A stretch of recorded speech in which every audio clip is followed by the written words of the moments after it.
We will give a few minutes here for all of our attendees to be joining us.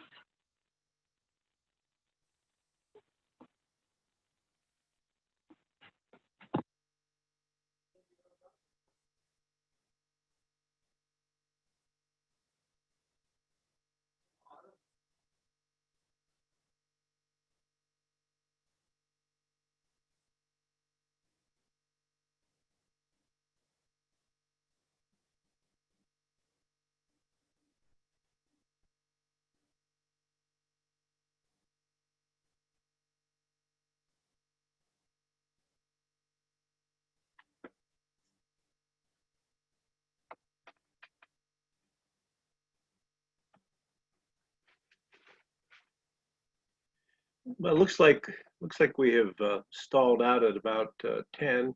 Hopefully that will double or triple, I would hope, for attendees from the public. But anyway, with that, let's open this presentation by the district's architects on this board presentation information meeting on July 22nd, 2020, and time is 7:07 p.m. And with the opening, we'll have our superintendent of records, Christina Basin, wants to address some topics and matters and give us additional background information on how we have arrived where we are. So Christina, if you would. Sure.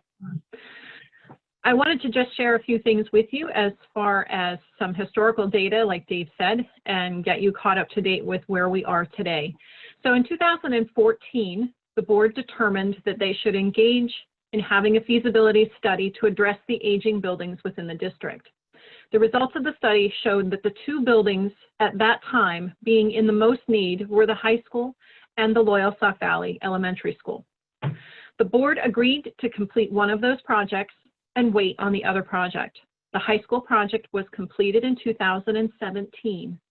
However, to ensure that the LOYALSOCK Valley Elementary School remained eligible for state funding when and if a LOYALSOCK Valley project was to be sought, the board of that time moved forward with the establishment of a Plan Con A, which is essentially the place marker on the books of the state to earmark funds for any project at LOYALSOCK Valley Elementary School that followed the guidelines of the feasibility study at that time. 6 years have passed, and the Plan Con A place marker is coming to an end. I received word from the state that we need to either move on a project by July 2021 or forego the state funding. The study that was done in 2014 is also now out of date by state standards, and any continuation of the current Plan Con would require a new feasibility study. When these facts were shared with me, I brought it to the attention of the full board so they could plan appropriately. When the Plan Con A was documented, Crabtree Rohrbaugh was established as the architect of record on the materials logged in by the state for the LOYALSOCK Valley Elementary School. Understanding that Crabtree was named as such, the present board established that they wished for this company to begin the process of working through a new feasibility study. The resulting research performed by Crabtree Rohrbaugh on our current building deficiencies resulted in 2 public meetings held last month, June 2020. They are now presenting options on how to deal with the aging buildings based on the research that they shared in June for board consideration. It needs to be noted that according to the guidelines provided by the state, a feasibility study is required to look at the district as a whole, not as individual buildings or piecemeal fashion. Therefore, what you heard in our first 2 public meetings, as well as what you will hear tonight, will address all of the district buildings, not just the LOYALSOCK Valley Elementary School. The meetings held in June of 2020 summarized the first phase of this process. During these meetings, identical content was shared about the buildings within the district. It included factual information about the statistics of the district, such as current enrollment and the potential future enrollment projections, current educational capacities within each building, and how the schools are utilized. The architects also shared factual information about the current building deficiencies, including code deficiencies. The virtual meetings had over 26 participants for the first meeting and over 50 participants for the second meeting. And as of last week, for the third meeting, we had 27 participants for that meeting. More than 30 questions have been asked by the public participants. It's really important for members of the public to understand these deficiencies, as they have become the basis for the options that will be presented publicly this evening. In order to understand all of the facts and how we got to this point, we ask that you invest time in reviewing either, both, or all three of the videos that are archived on our YouTube channel. If you wish to view those, you can go to our website, and at the very top right-hand corner, it says YouTube. When you click on that link, it will take you to our board meetings as well as these videos. I want to be very clear that we do want to hear from you. We've advertised these meetings in the Web Weekly, on our website, on Facebook, and have sent out a postcard invitation to all residents of our district so they are aware that we are asking for their input. And again, the public sessions are always concluded and then archived on our YouTube channel. How the board moves forward with this study and the investment in education is a community decision. We are using every public method available to reach out to our residents for their input to ensure that what the board determines is in the best interest of the community and our students. It is your responsibility to educate yourself on this process so you know the facts and can help us make informed decisions as we all move forward through this process together. This evening, we will hear from the presentation from the architects first, and then we will have a public question and answer time. Thank you for being here. We appreciate the time and attention that you are giving us this evening, knowing that this is the future of our district. And with that, I would like to turn it over to Scott and Sean from Crabtree Rohrbaugh. Thank you, Ms. Basin.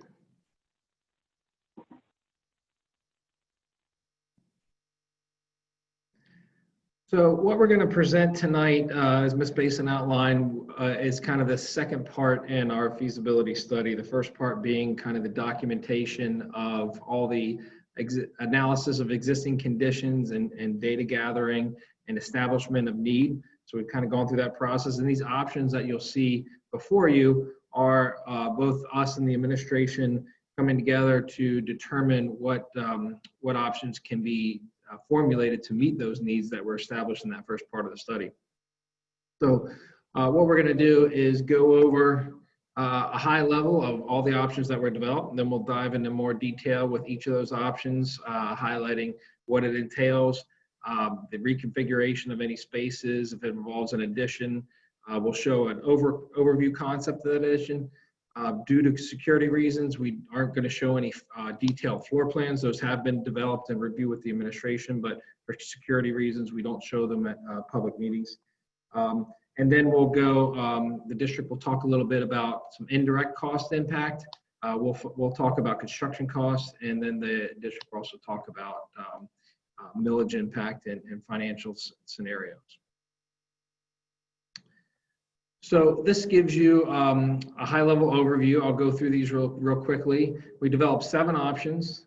Options 1 and 2 were the options that were developed in the previous study. So these are both options that deal with additions and renovations, so LOYALSOCK Valley Elementary School, to meet the needs there. And the difference between option 1 and 2 is primarily the size of the additions to LOYALSOCK, and you'll see that as we get into them more detail.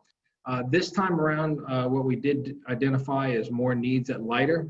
So in this option, both options 1 and 2, different from the last study, we are showing what it would be to address some of those needs at lighter. Option 3 looks at, and not only, as Ms. Bates mentioned, the needs are not only from an existing infrastructure standpoint, so the systems of the building, the walls, the finishes, things like that, but also just from an educational program and overall district needs of the elementary students. So some of the things we looked at is either consolidating or reconfiguring the grade levels. So option 3 is an option that looks at consolidating all of the K-4 grade level population at one school and lighter being the larger of the two schools and more recently renovated made the most sense for that. So in this option, it consolidates grades K-4 to lighter, and to do that, you need additions and renovations, and then LOYALSOCK Valley Elementary School would close.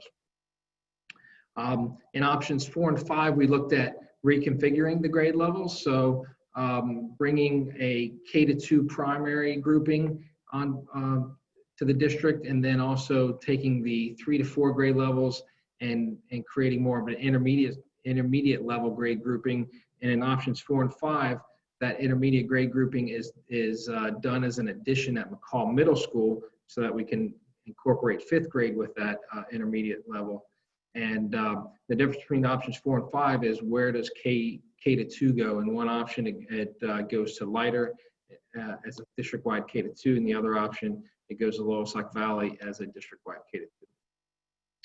Option 6 looks at a similar concept where you do regroup the grades to a K-2 and 3 to 4 groupings, but in this scenario, we utilize both of your 2 existing elementary schools. And the 3 grade grouping of K-2, of course, with the larger grade grouping makes sense at lighter, and then the smaller grade grouping of 3 to 4 at LOYALSOCK Valley. And then finally, option 7, this option was actually an option that wasn't on the table to our first round of public meetings when it was made as a suggestion by one of the members of the public. What does it look like to construct a new school and close both of your 2 existing elementary schools? And that new school would be a centralized K-4 elementary school. So we looked at what that would look like. So we'll move into the detailed option review. So in option 1, as mentioned before, this would involve comprehensive renovations. And in this option, it is a minor addition to LOYALSOCK Valley Elementary School. And this parallels with the option that we submitted to Part A to PlanCon, as Ms. Basin mentioned earlier. In this scenario, we're looking at renovations to lighter elementary school to address the mechanical, electrical, plumbing system upgrades that are needed there. And primarily, the bulk of this deals with adding air conditioning to that school. And of course, in this, you maintain the current grade configuration of K-4. I'm going to turn it over to Sean. He's going to go through the configuration of spaces and talk about a little bit of the changes. Thank you, Scott. So with option 1, we're maintaining the existing grade configurations at both LOYALSOCK Valley and lighter elementary schools. So the number of classrooms in each building remains the same as it currently is, with 13 standard classrooms and 21 standard classrooms respectively. So that maintains your existing functional building capacities of 293 and 518 students each, or respectively, totaling your 810 current elementary functional capacity. So both of these buildings remain exactly as they are currently as far as their grade configuration and classroom capacities. Yeah. And for those of you who weren't part of the original analysis, when we look at elementary capacity, we apply a functional capacity of 90% because you can't utilize the spaces fully to their fullest potential to get that functional capacity. And we compare that to the enrollment. You can see here, we're well above the enrollment.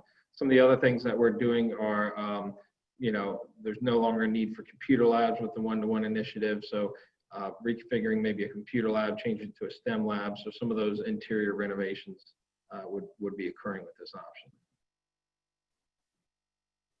Oops. Let me, I think I have the wrong PowerPoint. Let me pull up another PowerPoint.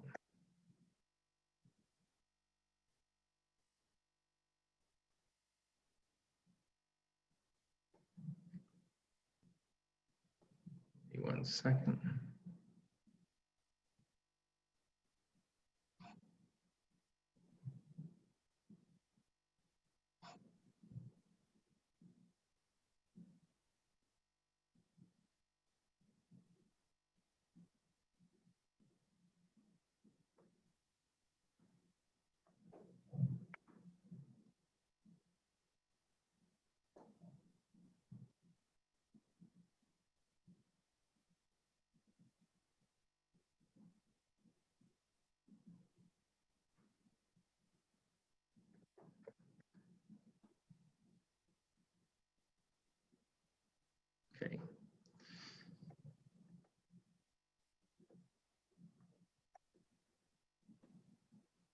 Okay, go ahead, Sean. Sure.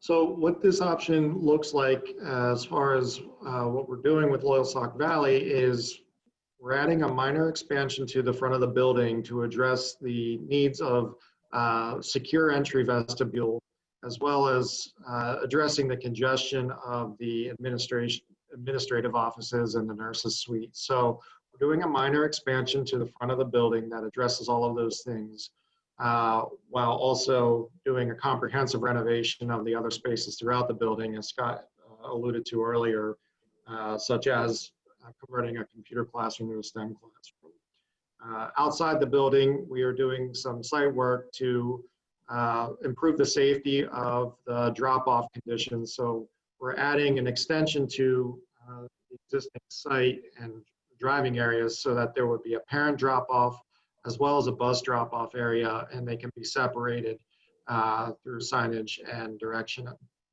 We're also expanding the existing play area to the south of the building. So with all of those things, we're doing some relatively substantial site work, the LOYALSOCK Valley site in option 1. Okay.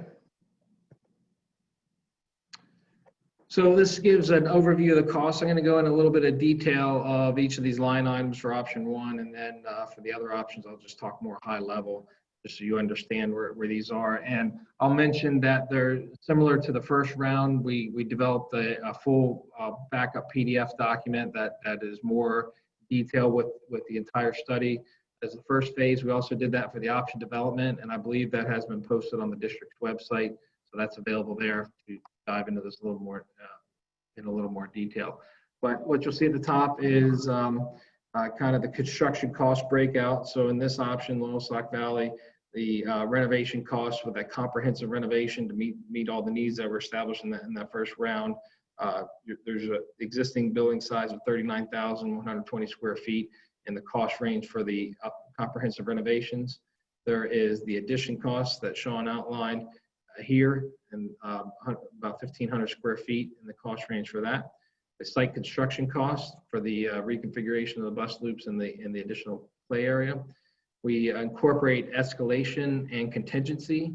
So escalation accounts for any future increase in construction costs by the time the project is built, and any contingency that deals with, anytime we do a study, it's a very high level look at things. And obviously, as you go forward with any project, there's going to be a little more detail involved. There might be things that come up during that design phase that weren't initially thought of. So that covers those types of items.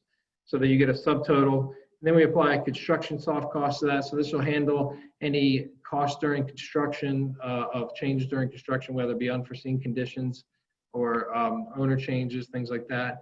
It also cover testing and inspection, regulatory agency fees, any clerk of the works or owner's representative, things like that. Then we have project soft costs below that. Project soft costs cover financing fees, any design fees, furniture, fixtures, and equipment, technology equipment, anything that's loose that's not part of the actual construction bid documents that the district will purchase on their own. Any reimbursable expenses, things like that. So the total option 1 cost for LOYALSOCK Valley is $8.7 and $9.6 million. At LIDAR, once again, this is looking at addressing the mechanical, electrical, plumbing upgrades. You'll see in some other options that we did identify some educational deficiencies and some other kind of quote unquote architectural deficiencies that some of the other options address. But in this option, since the focus is on LOYALSOCK, this is just looking at mechanical, electrical, plumbing upgrades. As I mentioned before, that's the primary cost. The bulk of the cost here is for adding air conditioning. So once again, you have your escalation, contingencies, construction soft costs, and project soft costs. So you get the total project cost at LIDAR for $5.6 to $6.1 million. And the total option 1 cost is $14.3 million to $15.8 million for option 1. I am going to go over to the, first, well, as part of what PD requires, we go through a list of pros and cons and kind of an analysis of each of the options. And this was kind of developed with the administrative team and reviewed with the board for their input as well. But option one, the pros, this is one of the lower construction costs, and it does maintain both neighborhood schools. Some of the cons, it does not address all the educational needs at Loyalsock Valley Elementary School. As mentioned before, it's just the mechanical, electrical, plumbing. And it does not address all existing facility, at Leiter is the MEP renovations. At Loyalsock, it doesn't address all the educational and functional needs because we are doing a smaller addition. One of the items that we did identify is the size and configuration of the existing cafeteria at Loyalsock. It has a lower ceiling, really can't be used as a gymnasium. It's too small to function to use them both at the same time. There's scheduling issues, and then the kitchen is also woefully undersized. So in this addition, as Sean went over, it was just to address the entry vestibule and the administrative spaces and not those other items. And then it doesn't address the facility conditions or the educational functional efficiencies at Leiter. That was once again just the mechanical, electrical, plumbing upgrades. The last two you'll see as a common thread, whether they become a con or a pro in different options. But in this option, there's a lack of equity and shared resources among grade levels. So whenever you have any district that has elementary kids split in the same grade level amongst 2, 3, or however many buildings they might have, you have an issue of equity amongst those schools of, one school might be more renovated than the other, another school might have better configuration of spaces or other amenities. But also when you combine those grade groupings, you have the ability to share resources among those grade groupings, whether it be special education or supplemental learning or just the teachers themselves. And then it's not operationally as efficient as some of the other options. So you'll see as other options, as we begin to consolidate some of the schools within the district, you begin to gain some operational efficiencies. Now I'm going to go to this slide, and Brandy, I know there's a more updated slide, but I think the version you gave me has the floor plans in it. So I'm going to have to go back and forth between these two presentations. So bear with me, please.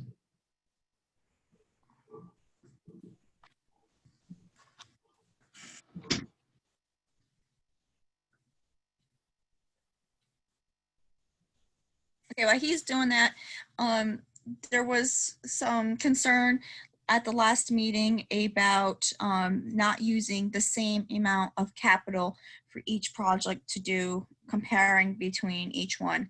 So I did have time to work with RBC Capital Markets earlier this week and get some numbers using $2 million as the starting point with the capital for each project except for one, and I'll explain that one when we get to that one. But so that it's easier for everyone to see, knowing though that $2 million is not, depending on what project we do, will depend on the amount of capital because it depends on what our needs are going to be with other buildings. So it just makes it easier for everyone to compare. So that's what these will show. As I revise them, and I mark the ones that are revised with revised on them. If you give me just one more minute here, I'm actually putting those new updated slides in this presentation, so we don't have to switch back and forth. So. Sorry about that. I didn't even look. That's okay. I only had one saved, and it must have been that one.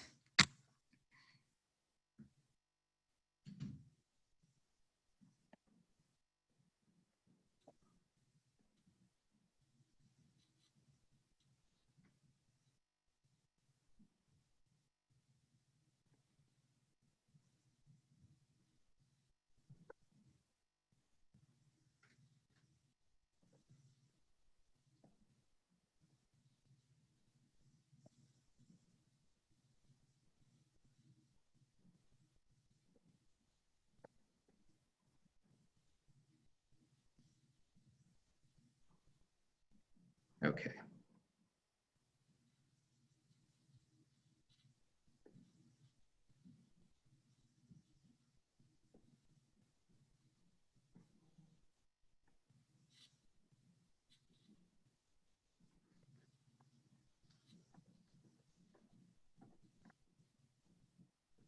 Okay, there you go.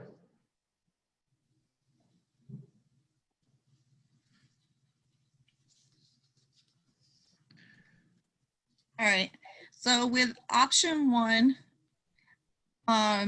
there is no savings with this option. And this was one that was revised and would be borrowing 14 million and up to 2 million from capital. So it's when you borrow money for a project, you usually plan the millage increase over a 5-year period. And that's what we've done in all of these examples. So the millage would have to be increased 0.13 mils in 2022. And then in 2023 through 2026, it would need to be increased 0.14 mils, which equals a total of 0.69 mils. It's important to remember this increase is just the increase that is needed for the project. Other increases may be needed for the general operations of the school. So this is just for the building project. The total would be 0.69 mils. Okay. So looking at option two is really the same thing as option one, except for now, instead of minor additions at Loyalsock Valley, we're doing major additions at Loyalsock Valley to meet all the needs identified at that school. So with option two, as far as the classroom arrangement goes, it's similar to option one. We are in fact actually gaining a classroom with this option because the music classroom is relocated to a new space that has adjacent advantages as far as its relationship to the cafeteria and stage, which might be good for performances and after hours programs. But otherwise, it is the same. So now you have 14 standard classrooms at Loyalsock Valley Elementary School and the existing to remain 21 classrooms at Leiter Elementary School. So there is a minor uptick in the functional building capacity at Loyalsock Elementary School. You also see that we do gain a gymnasium with this option. That's a large chunk of the addition that you'll see on the next slide. So here you can see the addition. It is much more substantial than option one. We are still doing a new secure vestibule and additions for the administrative area and the nurses suite. But we're also adding a new kitchen as well as the new gymnasium and music classrooms that I mentioned earlier. So that is what comprises the addition area at option one. Meanwhile, the rest of the building, similarly as option one, will undergo comprehensive renovations to the classroom areas. Site work is similar to option one as well, but we do need to do some more extensive parking, new service area as well at the rear of the building because the expansion to the building is taking up the space currently occupied by parking. So we do still recommend doing the separate bus and parent drop-off and expanded play area. So that is the site work at option two. Okay. So from a cost standpoint, once again, everything you're going to see here is very similar to option one. The big change here is that size of that additions, rather than 1,500 square feet, is now 12,500 square feet. All the rest of these numbers down here for Leiter are the same, but as that filters through, we have now a total project cost of between the two buildings of 18.1 to 19.9 million. So once again, very similar pros and cons, but now we are meeting all the educational and functional needs at Loyalsock Valley Elementary School. And that goes from a con to a pro, and then the rest of them are the same.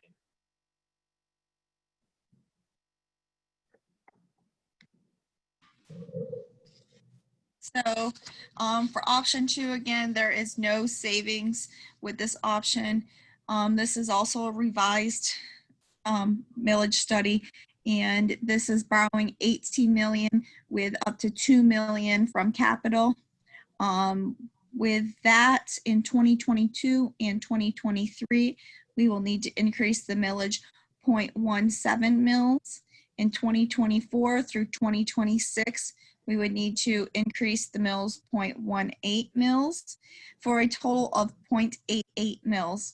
This again is just for the project and does not include any operational needs. Moving to option 3, this is the first option where we look at either changing the building configurations or the grade configurations. In this option, we look at what it looks like to take the entire K-4 population and consolidate to one school. As I mentioned before, Leiter is the larger of those two schools and more easily able to accommodate that change. So this looks to consolidate to Leiter with additions and renovations. And in this scenario, rather than, because it's more a substantial project at Leiter, rather than just doing mechanical, electrical, plumbing upgrades, this does look at a comprehensive renovation to the existing building at Leiter. And then you would close LOYALSOCK Valley Elementary School. Option 3, with the consolidated K-4 at Leiter Elementary School, takes advantage of some operational efficiencies that are gained by having all of the classrooms in one building. Currently, you have a total of 34 classrooms between LOYALSOCK Valley and Leiter Elementary School. But having everybody under one roof, we worked with the administration to establish what the optimum number of classrooms would be, and we set it at 32. Bringing your functional building capacity a total of 720 students compared to your current enrollment of 685. So we still have some buffer space to accommodate any future growth in the school district that could occur. And for those who weren't present at the first round, when we did the enrollment projection analysis, both PDE and based on past historical enrollment has the district at a flat to declining enrollment.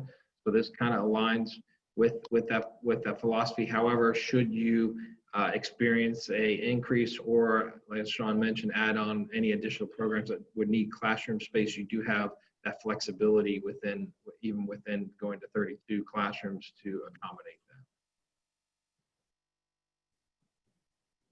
So in order to accommodate all of the students, we need to add on additional classrooms, and we do that in this case by putting a pretty substantial addition between the classroom wings at Leiter Elementary School. So this includes 7 standard classrooms plus STEM lab, special education, SGI spaces.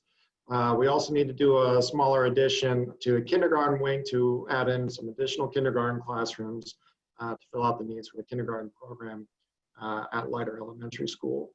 One of the concerns that we've been working with the administration to address is some of the site traffic that could occur with the additional students being brought on to Leiter Elementary School, which has a little bit more of an urban characteristic than LOYALSOCK Valley does. So you can presume that there would be a little bit more traffic. To alleviate that, we were adding a bus loop on the Elm Street side of the building and reconfiguring the parking lot there and adding some parking spaces. We do need to take the space that's currently occupied by a softball field to accomplish that. We are also proposing some adjustments to the drive on the Spruce Street side so that we can have a separated parent drop-off space that enters from Walnut Street and then discharges onto Spruce Street, and then the parent drop-off would occur right at the main entrance of the building. There would be some other site work involved to reconfigure the play areas, since the main addition to the building would take up a fair chunk of the existing play area. So we would propose reshuffling or reconfiguring the hard surface and soft surface play areas outside of that addition area. Okay. So being one building, we only have costs for that one building. With the difference here from options 1 and 2, rather than MEP, we're now doing a comprehensive renovation. So you can see the cost of those comprehensive renovations. And I will note that when we talk about comprehensive renovations, the difference between LOYALSOCK Valley comprehensive renovations and Leiter comprehensive renovations, there's a couple different varying factors there that reflected in the cost. One, lighter is a larger building, so when you have a larger building, you have more square footage to address. Second one is Loyalsock Valley does have a lot more needs and a lot more upgrade requirements, so there's a lot more work undertaking there than there is here. The numbers are once again kind of more in line because of that larger square footage and the fact that the HVAC system, which is in good condition, would need to be replaced to provide air conditioning. And here you see the additions that Sean reviewed at 21,400 square feet and the cost of those additions. So you get a total project cost of $15 to $16.5 million. Looking at the pros and cons, this is, out of the 7 options, the lowest construction cost option. We now get what I mentioned before, that equity and shared resources among grade levels. All students from every grade level will be now in one building, so you get to share those resources, whether it be the art teacher or special needs or whatever it might be. It consolidates the district to 3 buildings, creating some operational savings, and Brandy will go through that in a second. Some of the cons, Sean mentioned, there would be a larger number of students on a condensed site, so certainly addressing any need to look and address any traffic concerns and just usage of the site to make sure all the functions can be served on that site. There would be an increase in transportation time for some elementary students. This would be the Loyalsock Valley students that would now come down to lighter, and then you would have the loss of one neighborhood school as a con.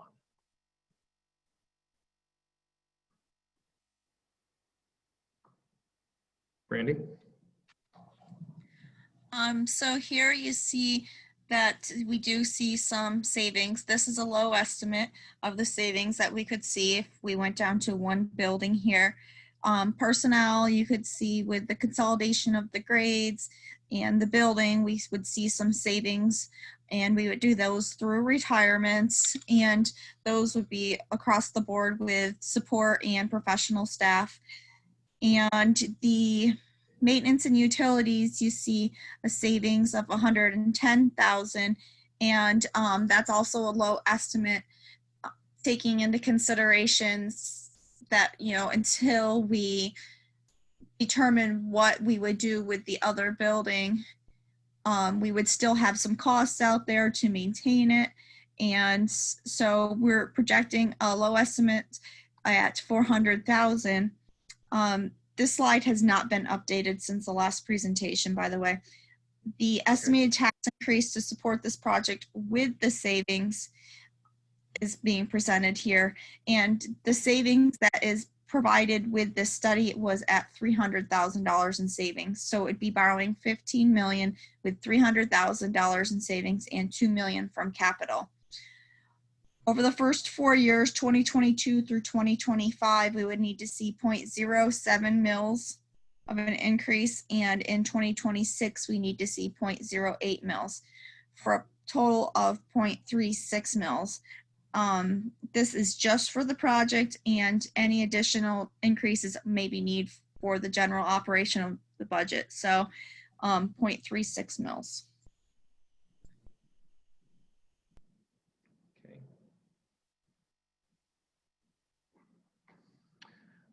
Moving on to the next option, option 4. So you'll see these next 2 options are very similar. This looks at what does it look like to change the grade configuration within the district and to align more with the educational delivery model of most districts, and that is at the K2 level, it's really a different primary grade grouping. Once you get to the 3 to 4, the educational program and delivery changes slightly. So it makes sense to group them together as well. So this would be making additions to McCall Middle School for grades 3 to 4, and you'll see as Sean walks you through that, it's really gonna, that addition is gonna be for grades 3 to 4, but it's gonna really create a 3 to 5 grade grouping for a separate elementary school, intermediate elementary school at CE McCall. And then it looks at converting lighter to a K to 2 primary school, and doing comprehensive renovations to lighter elementary school Leiter is sized adequately to accommodate the entire district-wide K-2 population without any additions, so you won't see a site plan on that, but we'll go through the details. With this option, it involves an addition to C.E. McCall Middle School of 12 additional classrooms, effectively 6 classrooms for 3rd grade and 6 classrooms for 4th grade, while maintaining the existing 22 classrooms at Leiter Elementary School, as Scott had mentioned. So this option brings your total functional building capacity for K through 4 to 765, which again is substantially over what your current enrollment is. So it does accomplish comfortably getting everybody 3rd and 4th grades consolidated into McCall and K through 2 consolidated to Leiter Elementary School. So the addition at C.E. McCall Middle School, it's located on the north side of the building. That's to take advantage of some adjacencies with where the 5th grade classrooms are located on the north side of the building. So combining that with the addition, it creates kind of a school within a school atmosphere. So you would have the intermediate school largely located in the addition area, and then the C.E. McCall Middle School would remain in the existing building. The addition brings on, as I mentioned earlier, 12 classrooms, as well as a new cafeteria, new administrative spaces, new nurse, separate entrances, and a minor addition to the existing kitchen to accommodate the relationship to the additional cafeteria. So that brings about that school within a school feel that I had alluded to earlier. The addition, like I said, is located on the north end of the building, and it maintains the existing facility just outside of the tennis courts on the northwest corner of the site. Again, we're proposing separating the bus drop-off and the parent drop-off areas. So the parent drop-off would occur on one side of the building, the bus drop-off on the other. We're proposing that the bus drop-off would basically be an extension to the existing bus drop-off lane at the building. So you would have 2 drop-offs, one for the middle schoolers and one for the intermediate schoolers.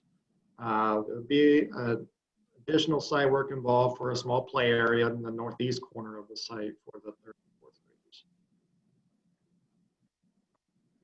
Okay. So looking at McCall Middle School, we would have some slight renovation costs. This isn't proposing doing any upgrades to that school, but where we're interfacing with the new construction, obviously there'd be some costs to connect to that building and do some minor renovations there. But primarily the cost here is in the additions at 40,500 square feet for a total, and we get a total project cost at McCall of $14.9 to $16.4 million. And then Leiter, this is what it looks like just to do comprehensive renovations at Leiter with no additions. So this is the same cost we just looked at in option 3 with the renovation and some site cost with no additions, and that looks at about 7 to 7.7 million, or for a total option 4 cost of 22 to 24.6 million. So once again, we have some pros that you've seen before, but one of the first things we see here is that the grade groupings now align with the educational program and goals of the district. And I mentioned that before with the K-2 primary versus the 3 to 4 intermediate. It incorporates 5th grade into an appropriate elementary grade grouping. 5th grade is really one of those grades that is a kind of transitional grade, but it really belongs with an elementary level and not the middle school level. They have different schedules than the 6th graders, and just from a maturity standpoint, they really belong at the elementary level. So that's one of the pros of this option, that it begins to accommodate that grade grouping together with where it should be. There's equity and shared resources, once again, among the grade levels, because every student within one grade level is in the same building. Also consolidates the district to 3 buildings, create operational savings.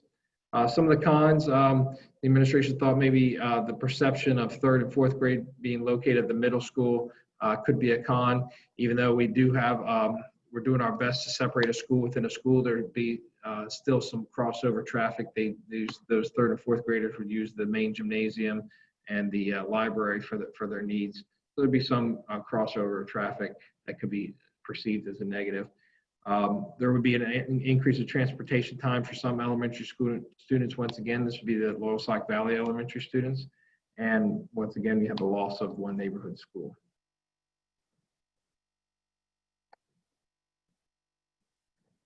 And this one didn't get copied over. Bear with me 1 second.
Apologize once again for the delay. I'll have this back up shortly.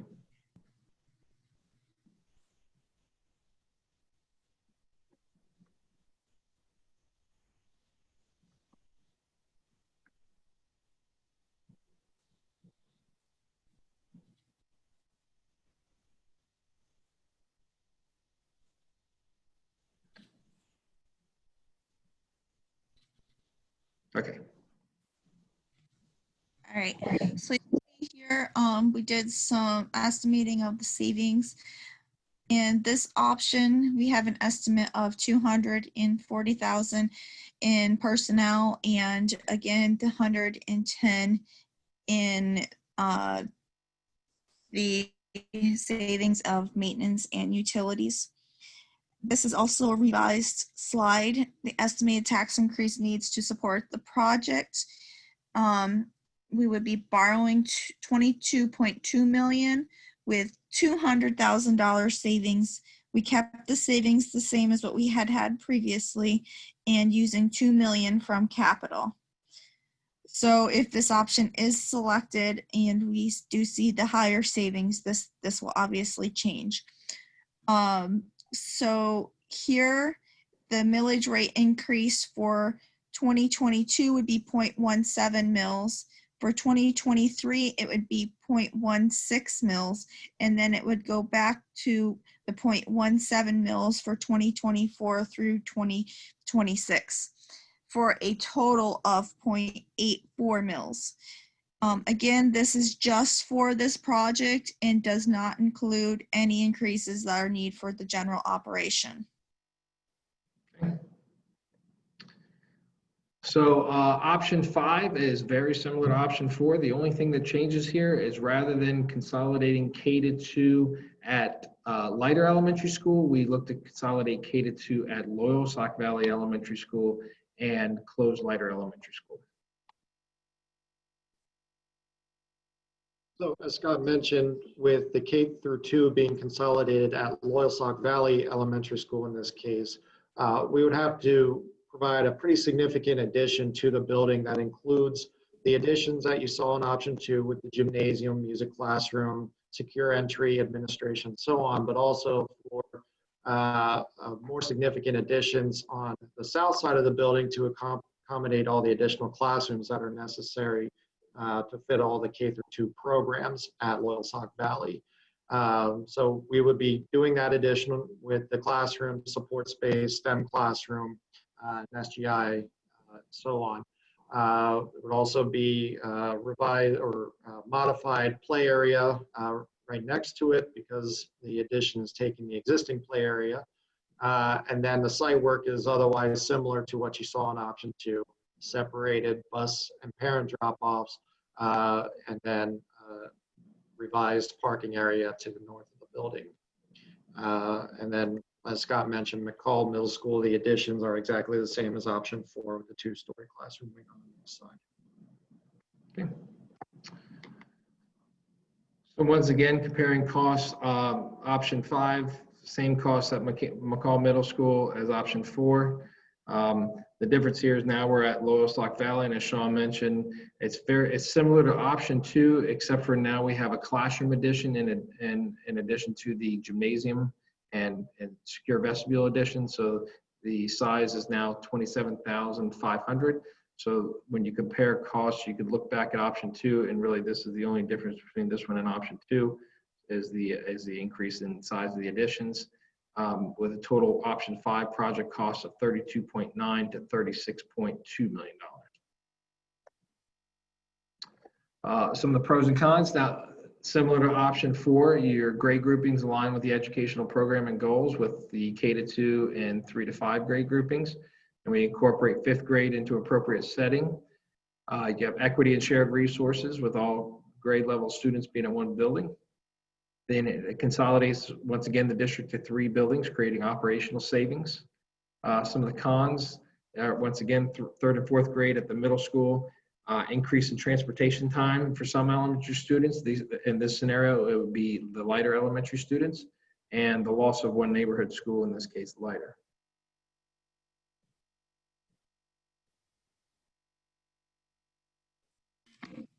Right. At this time, the district does not have the borrowing capacity for this project, so we are unable to move forward with this one.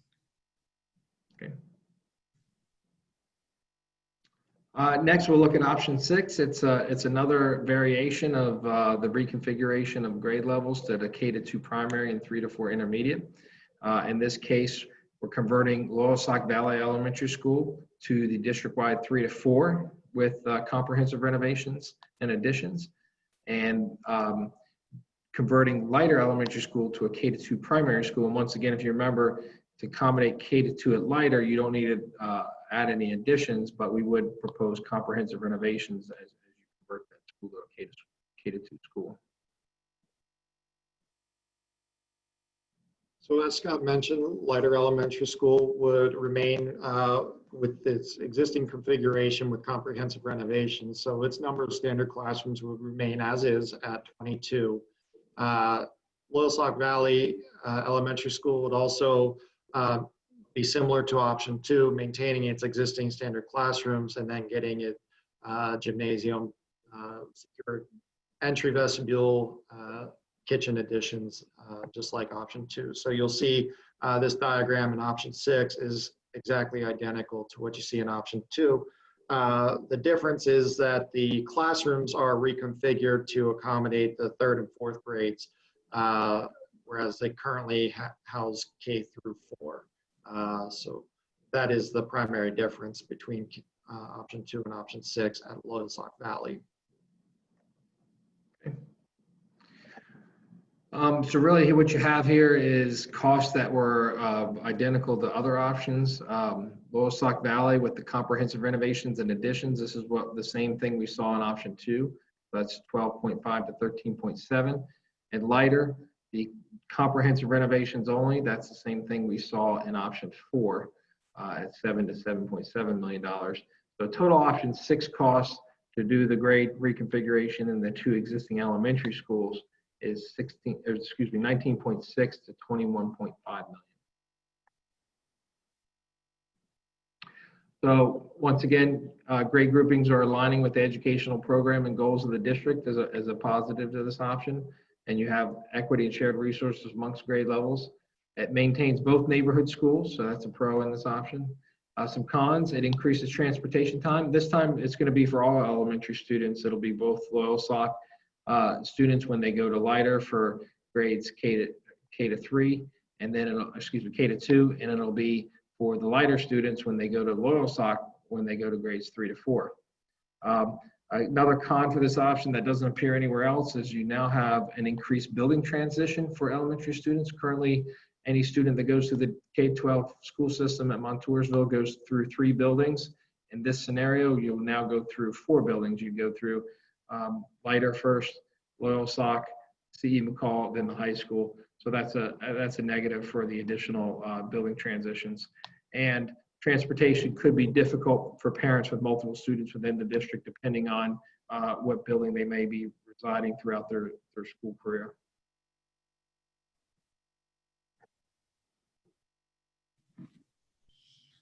Okay, for this option, you'll see the estimated savings in just the personnel of $220,000. And this is also revised here. So the estimated tax increase needed to support this project with the borrowing of $19.4 million with $200,000 in savings and using $2 million from capital would be a tax increase of 0.14 for 5 years, 2022 through 2026. This would total out at 0.70 mils. This is in addition to anything that is needed for the general operations of the district. Okay. Lastly, we'll look at option 7. Option 7 looks at constructing a new K-4 district-wide K-4 elementary school. We looked at this on McCall Middle School site.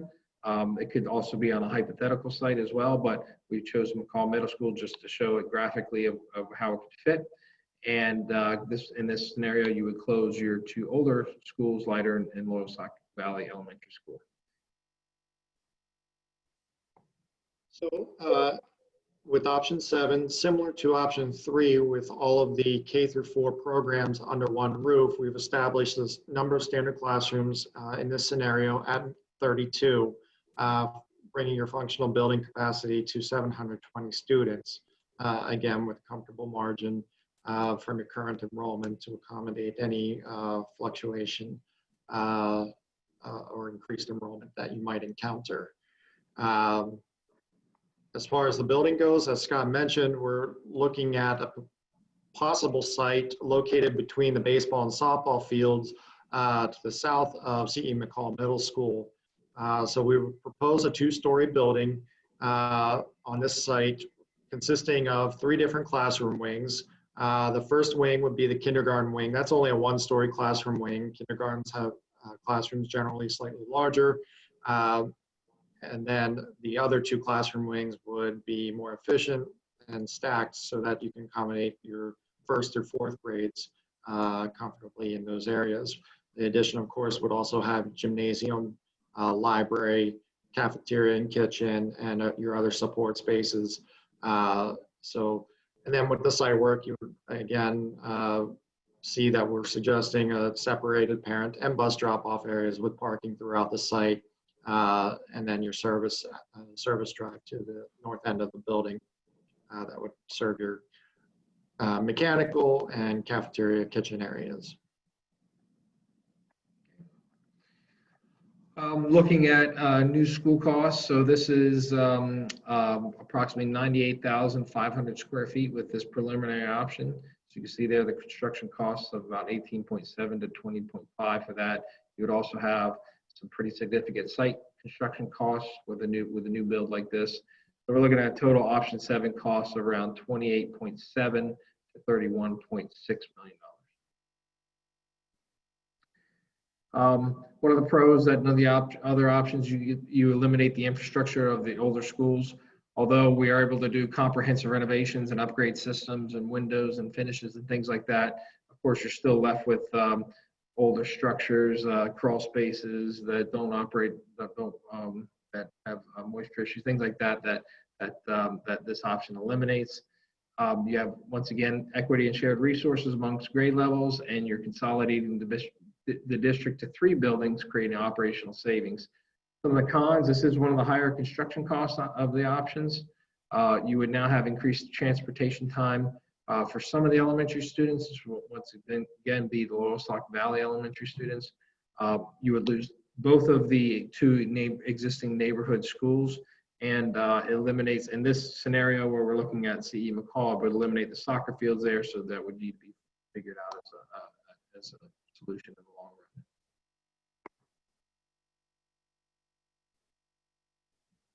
run. Great. For this option, we would see the personnel savings of 290,000, and the maintenance and utilities we left at 110,000, giving an estimated savings of 400,000. I did not change anything with this slide because our maximum borrowing capacity is right around 25 million. So this millage rate study was based on 25 million with $400,000 in savings. And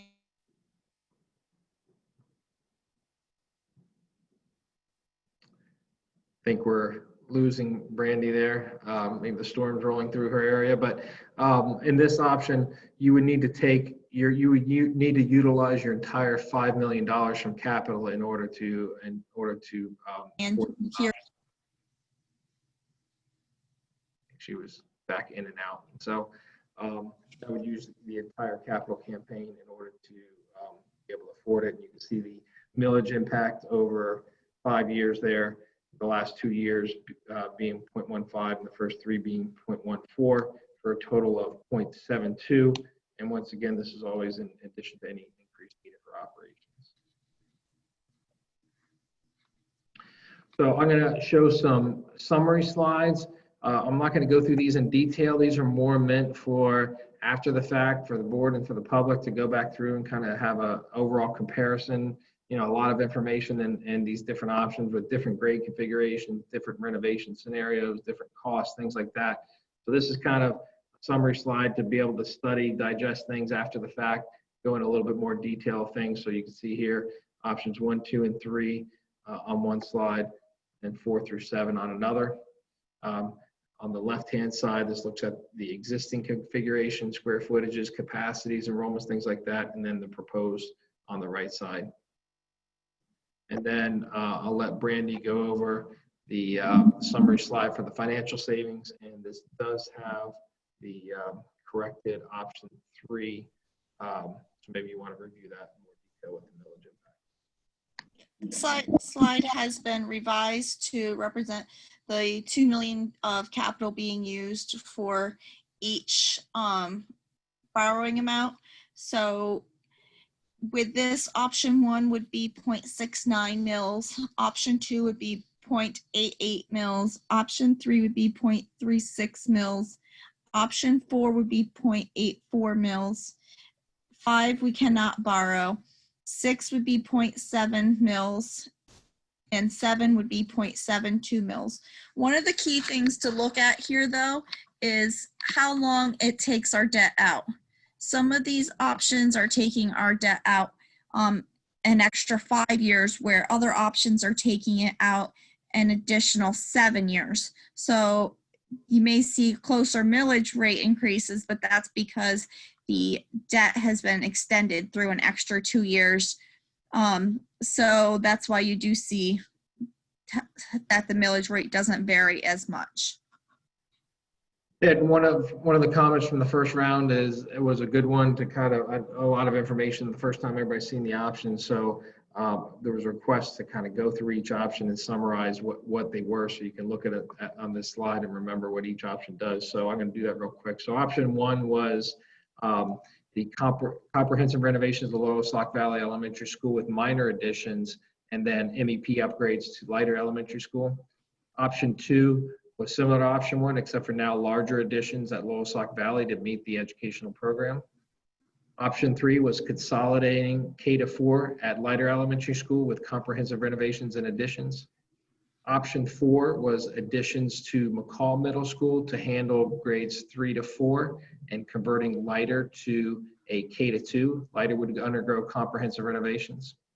Option 5 was that same scenario, 3 to 4 to McCall Middle School, except for now doing comprehensive renovations and additions at Loyalsock Valley to accommodate K-2. Option 6 was using your 2 existing schools, converting Leiter Elementary School to a K-2, converting Loyalsock Valley Elementary School to a 3-4. Leiter would undergo comprehensive renovations. Loyalsock Valley would have comprehensive renovations and additions. And then option 7 was the new school option. So at this time, that concludes the presentation portion of the meeting. I'm going to turn it back over to Ms. Basin, and we'll open it up for public comment and question and answer. Thank you very much, Scott. We appreciate the presentation again for us. At this time, Sebastian, if you could please allow any of our attendees to go ahead and raise their hand so that we can have public comment. Okay, so at this time, if anyone from the public would like to comment, there is an icon on your screen that looks like a hand. Go ahead and click on that. We'll be able to tell that you're raising your hand and would like to speak, at which time we will go down the list alphabetically and allow you to do so. We ask that you please state your full name and address before speaking. And Sebastian, before you let anybody in to comment, I also want to note that we've, besides just making public comment, we the last couple of meetings, we've engaged in basically a Q&A session with the architect of the district and just answered questions and had running conversation. And it's been proven to be really beneficial and fruitful. It's given us some things to think about. And so we'll engage that kind of approach as well this time. Then when the public is done asking questions, commenting, and it looks like we have a stall, if you will, the board members then will take some time to share any additional thoughts that they've had since the last meeting and the prior meetings, and maybe flesh out what their thinking is at this point in time. So with that, let's go ahead with the public portion of this. Okay, so at this point, I'm going to allow Britt to talk.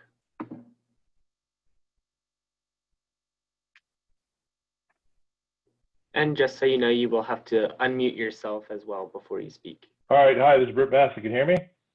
Yes, we can. Wonderful. Thanks a lot. So I took some time to look at the detailed study, and I also looked at the presentation. I noticed that the Loyalsock Valley costs were $5.5 to $6.3 million for just repairs, and I noticed the cost varied quite a bit. And having worked at the Valley myself, I know that it has a lot of great needs. So what was listed was needed. The paving, the electrical, HVAC, interior work. I have a lot of questions why Leiter's included in this study. Valley hasn't had work in 37 years. And Leiter was just major renovations and upgrades just 22 years ago. There's HVAC system replacement in the Leiter. Those systems normally last 30 or more years, and this is only 22 years old. I question why it needs $1.7 million worth of electrical work. It's all electrical, again, lasts much more than 22 years. So the basic premise that all these options have major repairs to Leiter, I have a big problem with that. Whereas the Valley clearly needs a lot of work. It's long past overdue for repairs. Details, again, I looked at the detailed study, and I think there's some duplication of costs. The renovation costs and all the options that are presented for both the Valley and Leiter pretty much match the basic study. But for instance, the Valley, there was $400,000 for paving included in the basic renovation costs. But then in each of the other options, there's considerably additional site construction costs. So I'm concerned that there's duplication in costs there. And the problem is that when you duplicate costs, you inflate the cost of the repairs compared to new construction. And it makes the repair options seem more expensive than they maybe actually are. I also want to point out that no other district that I'm aware of has renovated any school since this district started renovating McCall. We've already spent $60 million on McCall in the high school. I don't know what on earth this school board is thinking, that we're so special that we need to spend another $10 to $30 million in schools when no one else in the county is spending that kind of money, and our taxes have more than doubled. I think the Valley clearly needs work. I think the costs that are presented for the Valley were, I question whether there maybe is some duplication of costs there. But I don't know why we're looking at anything beyond fixing up the Valley.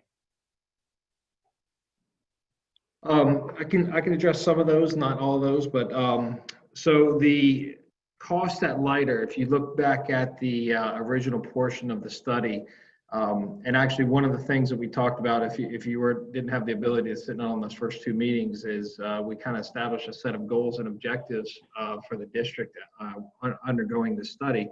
And one of them was providing air conditioning at all schools throughout the district. So the primary cost for that, if you go back and look at that existing condition analysis of the upgrades at Leiter, involve the conversion and replacement of the HVAC system to accommodate air conditioning. If you look in the report, the HVAC system itself is not in a poor condition where it needs upgraded. However, it cannot accommodate air conditioning without replacement of the system. The electrical cost, the majority electrical system, once again, is in pretty good condition. There was a few things here and there, like the fire alarm and things like that, that were outdated, but the existing electrical service could not handle adding in that air conditioning. So if you look at the majority of the cost to upgrade at Leiter, it revolved around adding air conditioning there. Regarding the duplication of cost, and once again, we talked about this at the initial review, is how we break out our costs when we do an analysis of existing conditions. Is the Department of Education wants to know what does it cost? What does it cost to upgrade the building to current conditions? So that's taking everything that's existing, everything that's currently there. It's not taking things you don't have. So when we do that analysis, we say the existing paving, what does it cost to mill and overlay that? Replace windows, replace doors, upgrade systems, do repairs to your existing components. There's another section of the study where we go and talk about educational program and functional deficiencies. These are things that you don't have to be able to operate or properly implement your educational program.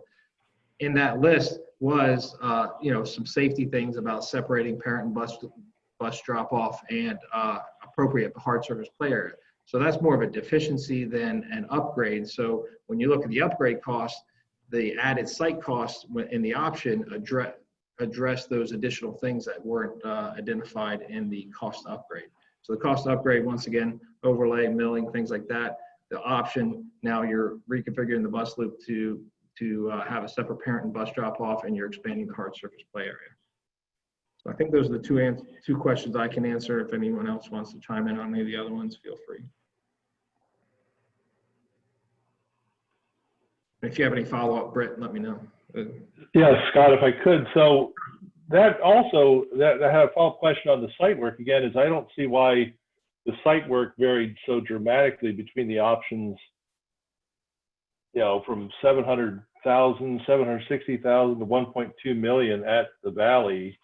It seems that, listening to the presentation, the improvements of what you just mentioned were similar from all the options, and yet there's quite a significant difference in the cost for that.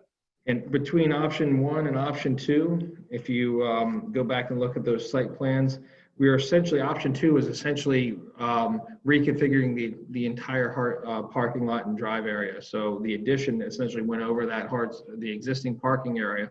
And one thing that comes, it's not just the parking itself. Obviously, as you know, when you deal with adding any impervious, now you have to address the stormwater and things like that. So it's not just the cost of parking, it's the cost of conveying that water, doing stormwater management systems, handling the erosion, sediment control, things like that. I understood, but I saw where, again, I think it was option 5 had, up to 1.2 million for, I see inconsistencies like that. The option 5 site cost for 1.3 million. When you see, such difference in numbers, you start to, have questions. But if I could mention one thing I didn't think to mention is we talk about adding students at Leitert. I picked up on one thing in the study, in the early page of the study, that elementary schools should have 10 acres minimum lot size and another acre for every 100 students. But Leitert only has 7.6 acres, so it's undersized significantly to begin with. And if we look at any options that add students at Leitert, we're creating an already worse condition. And the problem I had, one of the major problems I had with the high schools I see in some of these options here, is that we're looking at creating urban schools. There's no green space. There's no green space left at the high school. And a lot of the options, there's no green space left at middle school. And others, there's no green space left at Leitert. And this is a rural and suburban school district. And I don't think it fits, the high school fit our character at all. And I don't think most of these options fit our character. This is something I'd see in an inner city. You don't even see it in suburban areas. That's all I'd say. Thanks.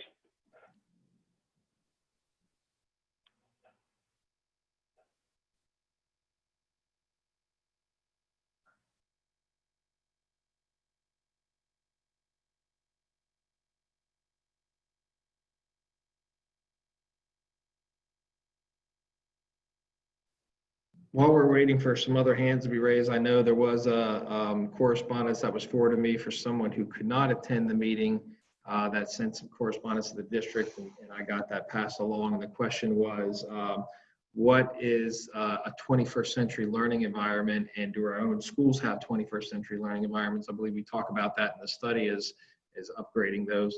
And 21st century learning environment can be looked at as just a term that means state-of-the-art or modern facilities. So that can go anywhere from addressing your educational program needs. When these schools were built, there weren't things like STEM. Special education needs weren't as varied as what they are now. You didn't need the breakout spaces, the individual needs of students to be able to teach, one-on-one or a small group setting with 3 or 4. So making a building configured properly to meet those educational program needs would be one thing of a 21st century learning environment. Certainly upgrading technology. The district's done a good job of keeping up with that with Wi-Fi and things like that. But certainly as you go into the next phase of what does technology mean, education, addressing those items to make them 21st century. And then really making, one of the things we focus on these days is making flexible learning environments, meaning that, as education changed, when they built those schools originally, they didn't know what education would be today. As we're doing these renovations or whatever project we proceed with, we don't know what education is going to be like 20 years down the road.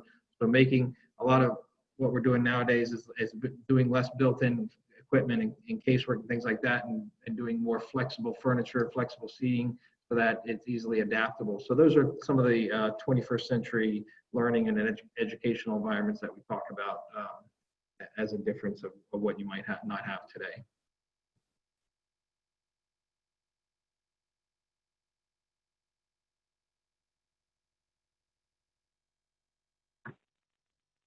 Are there other questions? I'm seeing another hand, so at this point I'm going to allow William to speak. Okay, this is William Schlachter. I'm from Eldred Township, and I just have 2 comments to throw into the mix, and they don't have to do with any specifics about the construction, but they're external factors that I've listened to 3 of these sessions of the 4, and I didn't hear mentioned. You may be talking about them internally, or I'm sure everybody's thinking about them internally, and they don't require any comment from any of you tonight.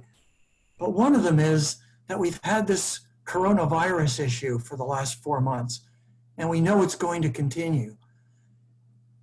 We have a lot of people everywhere that haven't been working, and I understand some people got stimulus checks that are more than their regular paychecks, but let's look at the bulk of the people who probably haven't made the money they normally make up to this point in time and going forward for who knows how long. So I don't know how many people in the district can afford a tax increase. I guess that's what I'm coming down to. My second comment is that we have one other big external factor, and that's an election in November. And I don't want to get into the politics of any of that, but all of us, I think, know in our minds, depending on how this election goes, it's going to significantly impact our tax revenue and our tax situation for our individual families, not only federally, but statewide, because both of those have spent significant numbers of dollars on this coronavirus issue. So I just wanted to throw those in there. They don't require any response unless you want to. And I just thought those were two external factors that maybe we ought to be thinking about as we do this also. Thank you.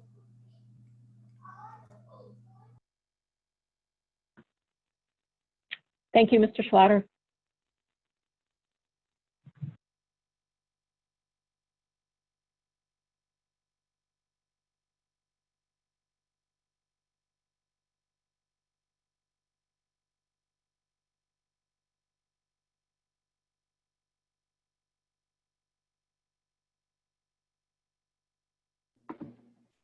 Okay, I have another hand being raised, so I'm going to allow Patty to speak at this time.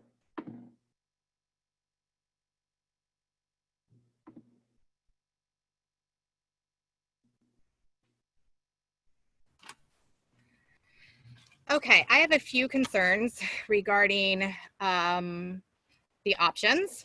Number one is to piggyback the last person's comments of how are you going to, why are we making such huge financial decisions in the midst of this pandemic? As I think his name was William stated, that a lot of us are currently unemployed and we don't know what's going to happen in the future with our jobs. Some of them may not be in existence anymore. So that is a huge concern of my household for sure. Also, how will the classroom sizes accommodate the appropriate social distancing if the number of students increases per classroom? So that's my comment on that. And I also want to know why air conditioning is a need when the financial funds are unavailable. When there's a school that has major renovations that have not been addressed in 30 years. And I think that's it for now, for me. I also have a friend here, but I'll raise my hand again for that one. I can talk to the social distancing aspect of things. So any project of this whatever the district decides to move forward with, if they decide to move forward with anything, but the would involve probably approximately 8 to 12 months, depending on the option of design. Then once that is done being designed, it would go to bid for contractors to bid on, period about a month, and then another anywhere from 18 to 24 months, depending on the option and how many summers you have to, if it's a renovation scenario, to do that work. So anything we're looking at here is best case scenario 3 years out. I think we're all on the same page. We're hoping that we're not in the same scenario we are 3 years from now, and that we're not having to deal with the social distancing guidelines. But we did talk about that internally, and what does that environment look like for schools across Pennsylvania in the future? And the reality is, to properly social distance and have appropriate space on, and this isn't just for buildings either, it's for busing, things like that. You basically be needing to increase your size, the number of classrooms so significantly that it just wouldn't be financially feasible for any district out there to plan for the appropriate number of space, appropriate area of classroom space, and also, I would imagine adding additional teachers if you need to separate those students. So from an architectural building standpoint, it's just not something that is financially feasible anywhere to increase the size of classrooms and the number of classrooms in a way to address that.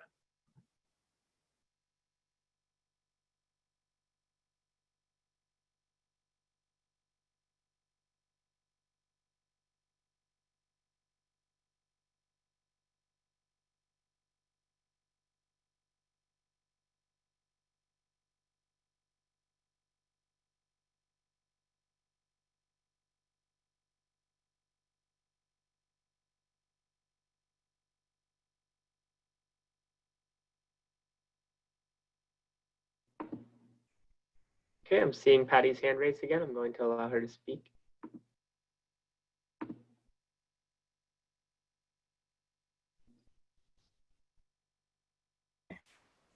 Hi, this is Ashley Grimes.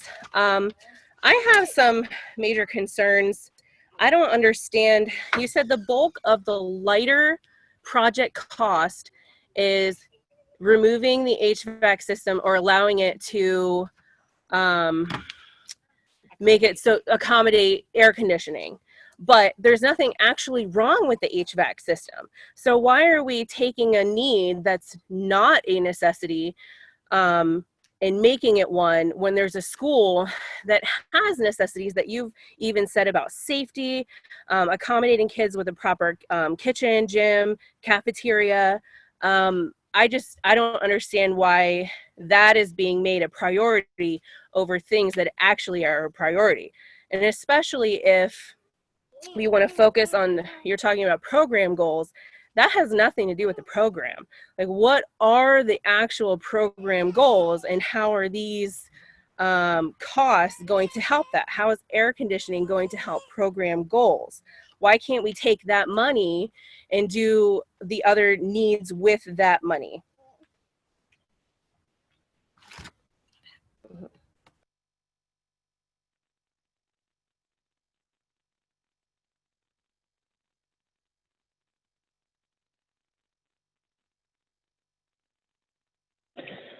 First of all, Leiter does not have air conditioning. So I want to make that clear that that is not a building that has air conditioning. We recognize that both buildings do have significant renovations over decades ago. But as far as educationally, students who sit in rooms that are 80 to 85 degrees in either building, we hear from parents many, many times that the students cannot handle that. We hear from teachers that it's not conducive as a learning environment. And I believe any elementary teacher or any teacher across the board anywhere would tell you that it's very difficult to teach in rooms that are putting students to sleep, where they are not paying attention, where their attention spans are completely misdirected in other areas.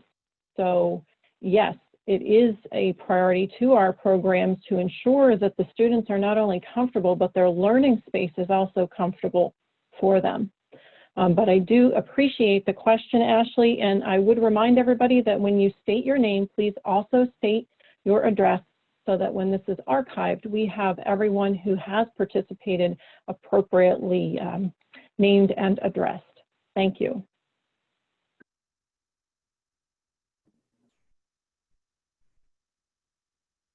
Okay, give me 1 second here, and then I'm going to allow Britt to speak again.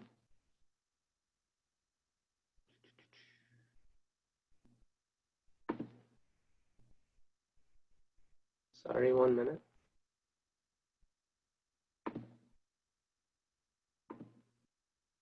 Okay, I'm going to allow Britt to speak at this time. Okay, thanks. Scott, I had a question. I remember back in the high school study that we found that HVAC system in the high school was able to have air conditioning added, but it was not done. So I just wanted to ask that question. Was this system at later checked? Is that because they were done by the same engineer and architect at the same time? So did you check to see if AC could be added to the existing HVAC later? Yeah, I think and I apologize, our engineers aren't on the call, but yeah, I believe it's a two-pipe system, and I'm probably speaking a little bit out of my lane here. But when they looked at the options out there, and maybe Joe can echo in here of adding air conditioning over there, it would be the option that they priced out was less expensive of two. In a two-pipe system, if you add air conditioning, you need another. You need to add a chiller, or go to four-pipe, or add the chiller and convert the piping system over, and you'd be looking at. And I'm not sure if the existing system can handle that, or if it did, maybe the chiller option was more expensive. I just know that the the option that they looked at, and I believe they talked about in the existing condition analysis, was the least expensive option to move forward to add air conditioning there. Thank you.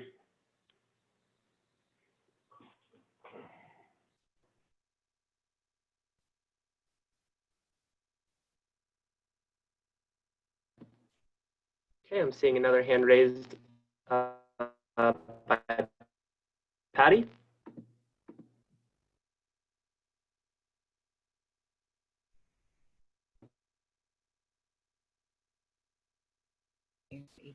Hi, this is Ashley Grimes again. I live out 864. I understand that Lighter does not have air conditioning and that is the bulk of the cost for that school. I understand that. But they only need it maybe for a month when they go back to school and a month at the end of the school year. That's something that we've never had. None of us ever had it growing up. I just don't see how that is such a need. And since it does seem such a need to what you're saying, is LOYALSOCK Valley and the upgrades for that school, does that also include air conditioning? To answer your question on LOYALSOCK Valley, yeah, absolutely, that includes air conditioning, and there it would be once again a full system replacement of the entire HVAC system, and then along with things like replacement of the entire electrical system, as we all talked about last time. The renovations were a little bit longer and lighter.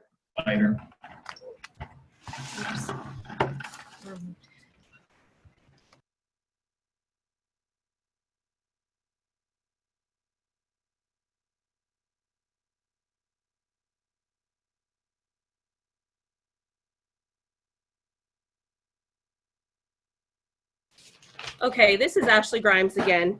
I had another question. Hold on a second. Let me look at my notes. With option 3, now I wasn't sure. I know it said an additional 7 classrooms. So eliminating a whole school and only adding 7 classrooms, what is the projected classroom size? Yeah, I believe it was seven general classroom plus 3 kindergarten classrooms. So it would actually be adding 10 classrooms. And when you compare your existing number of classrooms from grades K to 4, which is 34, this looks at having 32 classrooms. And if you weren't there on our original couple initial presentations on existing conditions, both of your schools have significantly excess capacity for what for the number of students that they currently serve. So you have vacant classrooms in both the buildings that are used towards that count.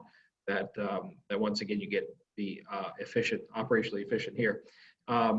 This question was also brought up at the last meeting is, are we going to see an increase in class sizes? And the answer is no, because you're able to balance those class sizes out earlier. I believe I did a quick calculation in the previous meeting, and I think you might if you split the K to 4 population evenly with your current enrollment and divided it by the number of classrooms you have, for 34, it would have been 21 students or somewhere around there. And for 32, it's like 22 students. So maybe a student per classroom. And then when you look at kindergarten, that goes down, that number is more around the 18 students per classroom. So there would be no significant impact for class size.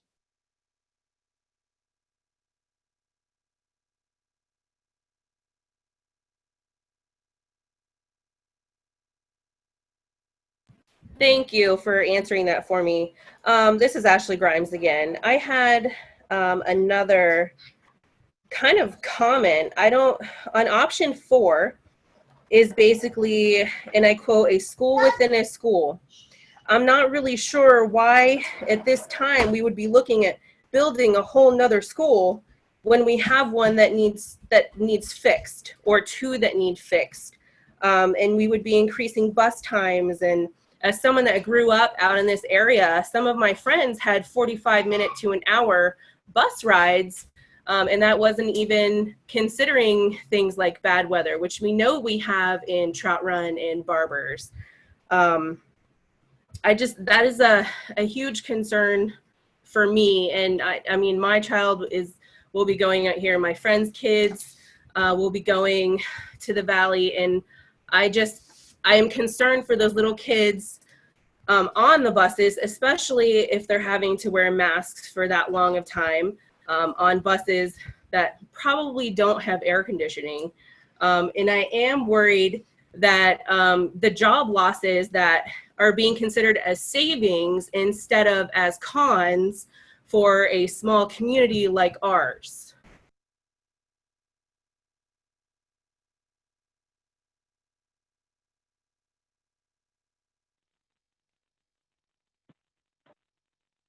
Thank you for your comments, Ashley.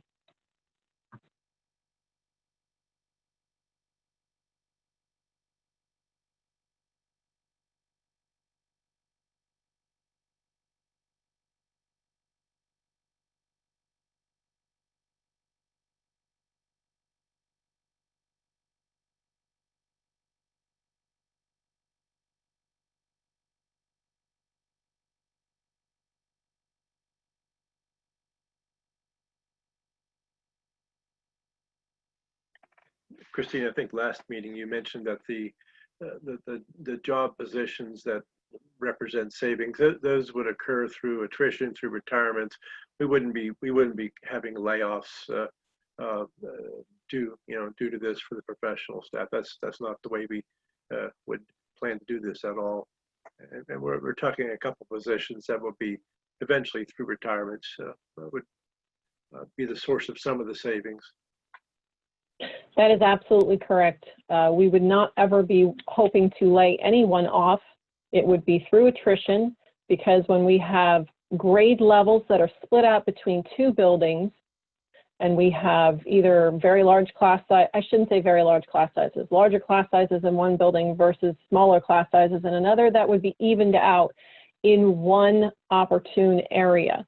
So when we were looking at all of the deficiencies, we wanted to be able to present all of the options. So while certain options may not be popular, certain options may not be fiscally feasible, we have to show what all of the options would be, so that we don't have people coming back later and saying, well, why didn't you consider this? Or why are you not considering that? It's much easier to start with many options and narrow that field back down into what the board and the community deem appropriate, versus picking back up a different option or trying to create a different option. So the architects have created those options for us and for the board to be reviewing with all of you, so that every one of you has the opportunity, as you are weighing in, which is great. We do want all of the people to weigh in. So we do thank you for that. But yes, we would not be laying people off. It would be through attrition. And if you want to review that, again, it's out on our YouTube. The YouTube channel is up on the upper right-hand corner of our website. And all three of the meetings prior to this one are there for you to be able to go and review the information. So anybody you can look at that at any time that you choose. And I think another thing I'll chime in as we develop these options, as we started with the needs analysis and the needs assessment, we're gearing each one of these options to meet those needs. It's up to the district and the board to decide what the final option, any of these final options might look like, whether they do include air conditioning or not in a building or whatnot. But certainly we were tasked with, here's our goals and objectives at the beginning of this. How do we address all those goals and objectives? And that's how we structured all these options. I guess I'd also like to clarify too that this process didn't start, by no means did it start after that fateful day of March 13. This process really started just after the turn of the year, after the new board convened, and we got to kind of go to bearings and decided it was time to look and see what's the state of our facilities 6 years later, and And as the superintendent noted, a comprehensive feasibility study is a requirement with the state. You've got to do that. And so that's what we had them do. And the architects did most of they did the bulk of their research was done prior to March 13th, if not all of it. And so at that point, we had all this information pulled together. It was just a matter of, do we continue on with this review process? And I think it's, given the work they did, keeping it fresh and presenting it to the board. And yes, it's all been now presented via webinar, but the work was done prior to March 13. In terms of down the road, I mean, Bill Schlachter said it well. There's so many factors out there now that were not present 6 months ago. And I said last time that when I first saw the numbers, I was having a little sticker shock myself. And with as a district, we don't know what our costs are going to be, the impact of what the opening of school. And we think we know how school's going to open, but as we know, it changes bi-weekly. And so we don't know what September 1 is going to look like, honestly. We are hoping. So we've got costs out there that we may well incur because of COVID. And it's just going to be, it probably is going to be a game changer. And there's been no decision made. And honestly, I mean, if I don't know how good my crystal ball is, but I'd be surprised if any decision was made this year, to be honest. I know I'm not ready to make any decision anytime soon.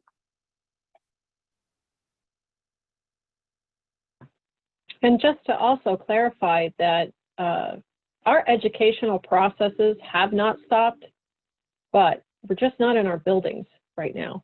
And also, the buildings continuously age, whether COVID exists or not, but we do have to stop and take pause. Mr. Schlatter is right. There has to be a moment where we just look around. And there is also a formula that the state uses to reimburse projects, and you can't just unilaterally add square footage to a project because the state will only fund so much in a form of a reimbursement. So we also have to be very cognizant of that too as we move forward. But the times certainly have changed, and that those times will definitely be carried a lot throughout our thought processes. I don't think how we're thinking about things now is something that I don't think we've ever had before. So they continue forward.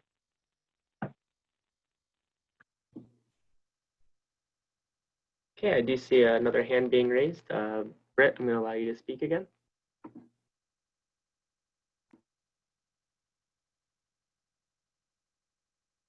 Yeah, I want to ask a question. This is, I guess, Dr. Basin. How much money is at risk? You said something like if we don't move by middle of next year, we lose grant. How much dollars are we talking about losing there?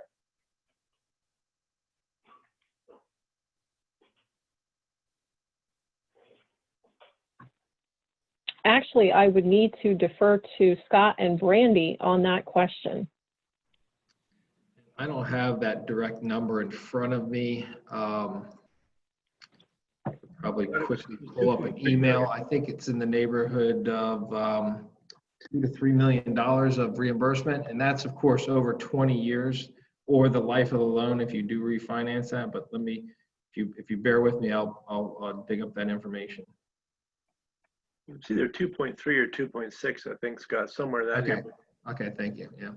So the deadline would be you would need to execute contracts with a contractor by that July, I think it's 19th, 2021 deadline. So that's one of the other reasons why at the beginning of the year, the district did say, hey, we need to take a look at this and make a decision on what we're going, because obviously if the district decides to eventually pursue option 1 or option 2, there's money eligible for reimbursement in those two scenarios. Understood. Yeah. I remember that, again, $2 million over 20 years, that really is literally the tip of the tail wagging the dog. It sounds great, but I would not be rushing any decisions to get $2 million out of a whatever, many millions of dollars more project to get $2 million spread out over 20 years. I would not let that drive the decision. That's my opinion. Thank you.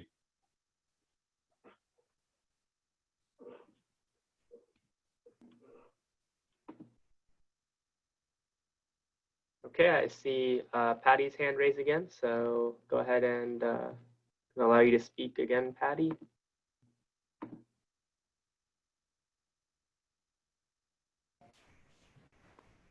Okay, so if we lose the $2 to $3 million, can we reapply for that money in the future to help with the building costs? And when will the board have a decision on what options they feel is in the best interest of the district? So I'll address that first question. So, you know, with the initial submission of that Part A, the reason the district did that is because the PlanCon process was going on a moratorium and the state was not going to accept any new applications. So that reserved our spot. Since that date, since that time, the state has still been under a moratorium for no new reimbursable projects. Districts have chosen to move forward with projects because they have no other choice without reimbursements. And in many cases, as Britt mentioned, they're making the decision long-term in the best interest of the district, regardless of reimbursement.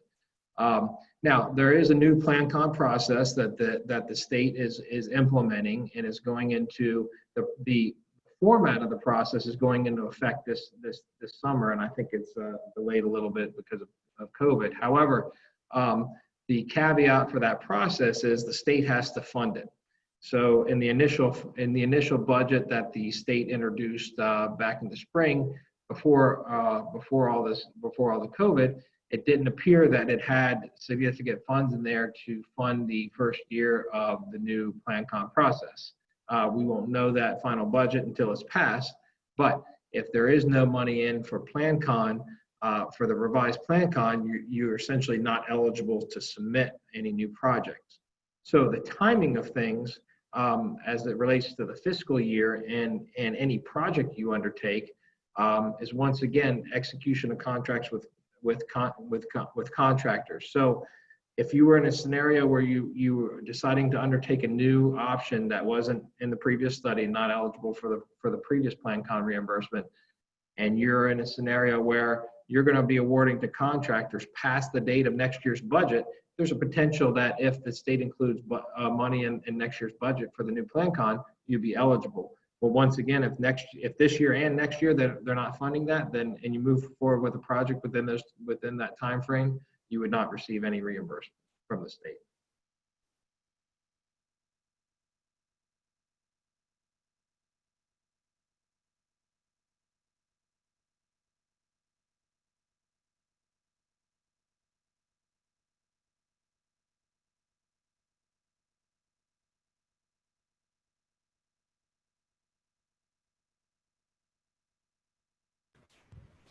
Okay, thank you for that. And so my next question was, when will the board decide on what options are best for the education of our students in the future?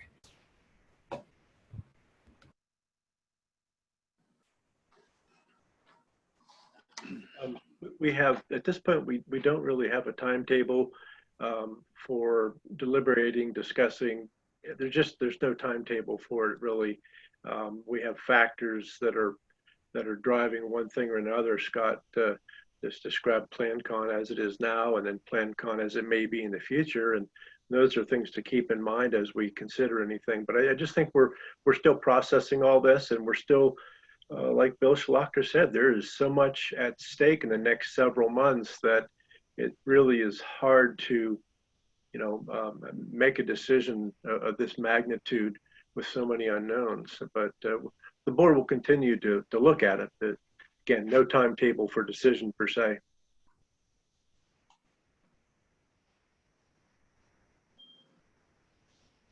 I've been listening to everybody talking here, and I have been writing some stuff down and don't want to interrupt anybody. But first of all, like, as far as the study, like Dave has already said, it started long before COVID ever was in existence. And, as far as the study goes, for me, it's more of a, what are our options? What can we do? I mean, nobody's going to be making any decisions for quite a while. So with that being said, as far as the priority, for me, back in the 90s, we had the opportunity to save quite a bit of money and we didn't do it. And we can't look back, but we got to learn from our mistakes as well. And we certainly didn't do that in the 90s. We should have cut ties back then, and we didn't. So moving forward, with this study, I think that it's going to be really helpful for us to really evaluate what's going on. Something else that that was said, there are quite a few schools that are looking at renovating. Warrior Run's building a new school. That's in the works. Muncie, that's another school. Midwest, they already built a new school. Williamsport, they did some renovations. So it's been happening, and it's going to happen a lot more. You're not going to stop it. Buildings don't last forever. And by no means is this study, in my opinion, the study is more for what we're going to do to try and save the district money. As far as PlanCon goes, I don't care about $2 million. I'm more interested in saving $4 million over 10 years. And if I'm correct, Brandy, you got $400,000 of savings by closing the school out at the Valley. And if that was a possibility, you're going to save $4 million over 10 years. And that's on the light side. I think it would be far greater more than 4 million. And there again, like, this is for the public, this is for all of us. I'm just trying to put in my 2 cents as far as my perspective on what's happening here. And, we have to take it with a grain of salt, like that one gentleman said about, we got an election to get through, and I think COVID goes away. I really do. COVID goes away after November. So, I mean, we all are entitled to our opinions, and, we got to have faith and know that what we're going to do is going to be best for this district. And we definitely aren't going to make any decisions that are going to be hasty, that's for sure. But if we have things that are going to be obvious to us and obvious to the community that we can save money in the long run, learn from the 90s and do it, because it's going to benefit our children and the community far greater later than it is now. And difficult times for everybody. I get that. That's no question. I mean, I understand that. But it's who we are, though. We'll get through it, and we just gotta just stick together and be patient and make good, thorough decisions and understand each other, where we're coming from. So that's all I got. Thank you.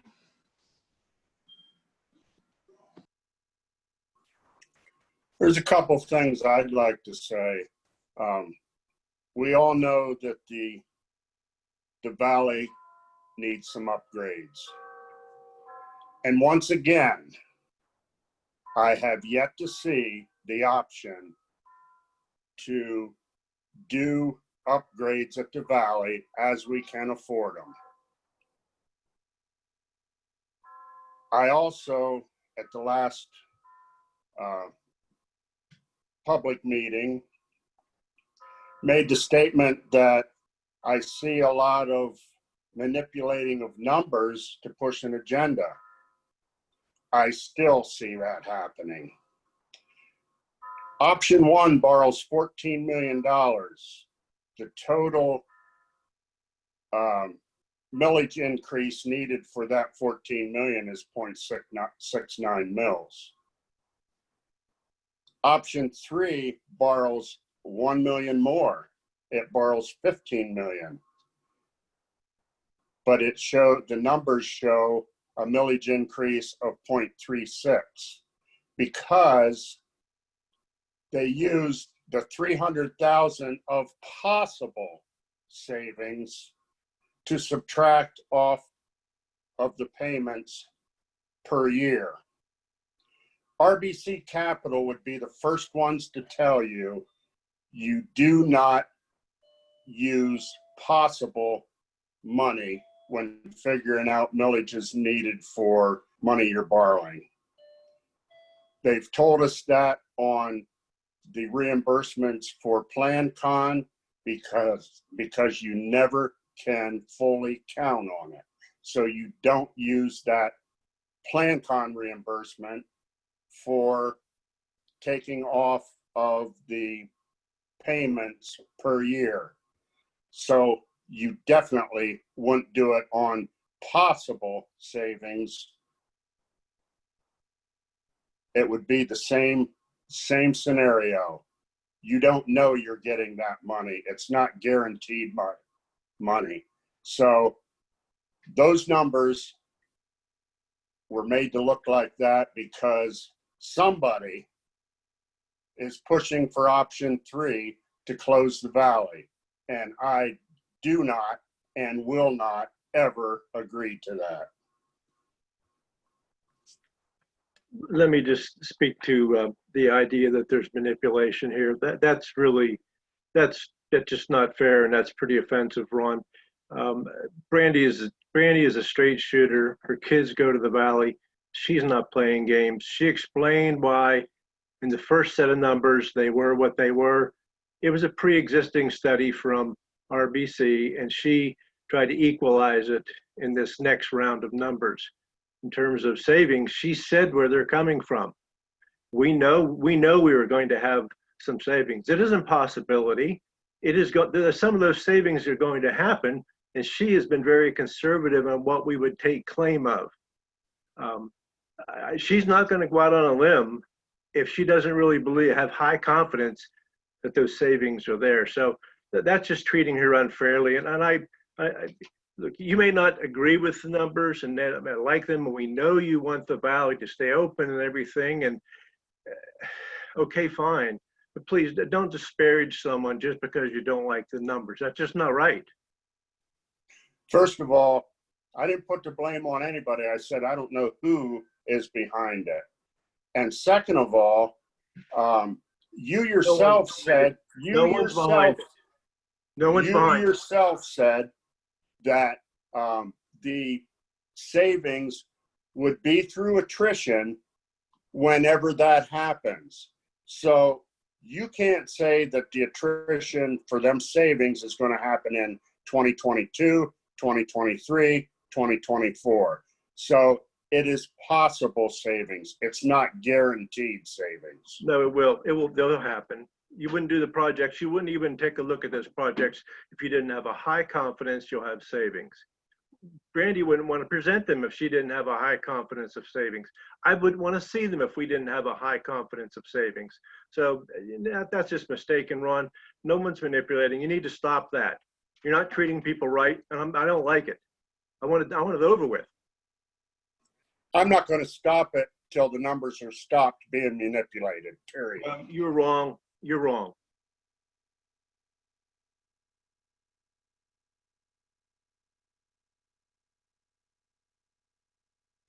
And if you continue to disparage people in our district like this and imply things that are malfeasance like that, we're going to deal with that. You can't do that to people.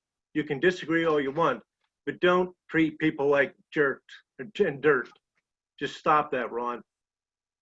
I encourage you to deal with it right now, because I'm going to give you my opinion. If you don't like it, that's just too bad, Mr. Schimmel. You can have your opinion. Please give it, but don't disparage anybody and don't accuse somebody of something that they've done wrong. How do I say it again? Brandy wouldn't bring those numbers to us if she didn't like them. She's never hinted to anybody that she doesn't like those numbers. She has. I want to step in just for a moment here.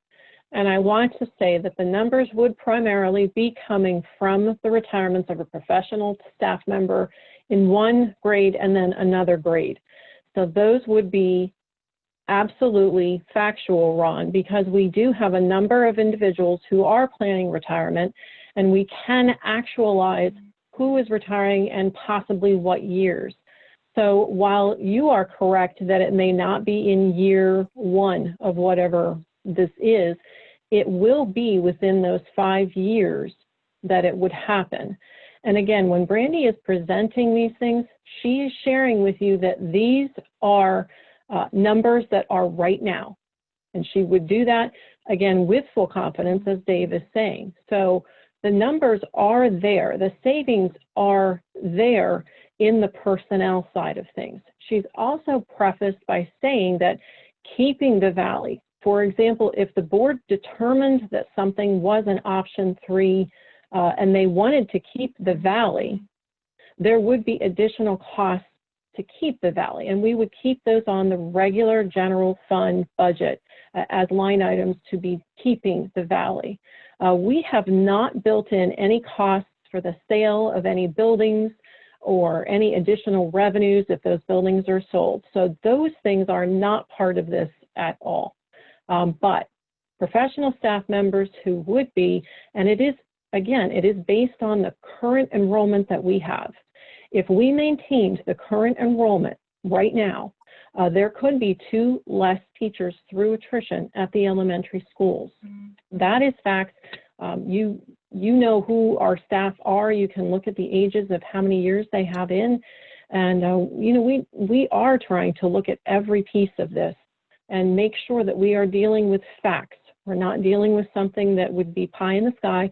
We also want to make sure that it's dealing with the facts that way. And no one has made any decisions about anything. We wanted to ensure that the public had absolute transparency. That is something that you and I discussed a long time ago. We wanted to make sure that that happened, and we are doing that. So through this whole process, there will be that level of transparency. So I want to make sure that every person is heard. You and others are all heard. You all have your equal time, and we have opinions, but that's why I say at the beginning, let's make sure that they are based in fact, or right now. If we have things that we can talk to and talk about right now, circumstances can change, just as we've talked about COVID. Those circumstances can change things too. So I think it's looking at things at this moment in this time. Things will certainly change as we move through. There may be things that we have forgotten, or there may be other things that come to play and make decisions for the board and for the community. So I don't want anybody getting riled up right now over something that is opinion-based and emotional-based. I want us to be able to talk things through and make sure that we have the facts out. And if there's anything that you need to have those facts out, share that. Share that with us so that we can answer them. Just giving everybody the utmost respect and making sure that everybody is heard that way. Thank you. And until them retirements happen, they cannot be counted on until they actually retire. Because if you remember, how many times did we put out there an incentive for people that were eligible to retire, and they wanted to get more years in? So they're not guaranteed retirements. They're guaranteed within the time frame of that 5 years. They're not guaranteed to a specific year. You are correct, Ron, in that when you state that. When we did those incentives, we did them so that people who were not considering retirement would go early. That's why it was called an early retirement incentive. You want to incent people who you may see savings for a year or an additional 2 years if they weren't considering it, and they go with that. But you'll also remember that when we spoke about that, we also said that we had retirements coming through, that we would not offer another retirement incentive for a period of years. And we shared that. We talked with the board about that, and I remember talking with you about that, that there's times that you do that, and then there are times that you don't do that based on the numbers of people that you have sitting in each of those classifications as a master's level and all of those years on those steps. So I will agree with you that it is not something that you count on deliberately, hey, this is going to happen at the very beginning of this project, because we don't have any idea when this project is actually going to be a renovation or be a revision of any kind. So that is a little nebulous at this point. However, we do also know the abilities of what our staff has in years of service and their ages. And that is pretty easily calculated. And that's how we did it when we did the retirement incentives. We looked at those pieces and we sat down, and I remember sitting with you and talking those through so that we had that idea. And then we said, okay, after this point in time, then we would not do those. So, and again, you're right. Until we make a decision about what our time frame is, we're not going to know that. But we are going to know that if this or any option that puts grade levels together, and not just closing the valley, but any option that creates grade level unity, we would have a savings from. So it's not just option 3. I think there were other options in there too when you saw them being a K1 and 2 or a 3-4. Those things also would create that through the attrition of professional staff members that way. And again, based on current enrollment, because 1 or 2 is not going to create exponential increases in our elementary schools. We don't want exponential increases in our elementary schools. We are a trauma-based school district. We want to make sure that we have all of those pieces in place for our youngest learners. They are the most critical learners, because if we can impart all of the pieces of core curriculum and extra curriculum that we have, we all know what that produces, and that produces better students in the middle school and better students in the high school. So, you know, there are some pieces that are not pinned down specifically, but they would be happening throughout the process at some point in time. And we also need to keep in mind that any potential savings will probably be ate up in operational costs due to the increase every year of operational cost, which is more than evident in the amount of tax increases that we've seen over the past 15 years. And that is specifically why Brandy on every slide makes sure that the public is aware of that. She makes sure that on every slide it says this is only to fund a building project. It is not to fund any part of the general operations of the district.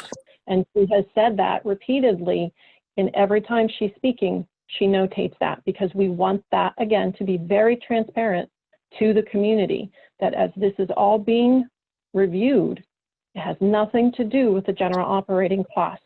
And she makes sure that that statement is on there so that it's documented and archived, and she says it so that it's documented and archived, because I think that what we heard the last time was that maybe that didn't happen well enough, and we wanted to make sure that it happened appropriately this time. Oh, I agree, and I was the first one to take notice that on every presentation she did note that.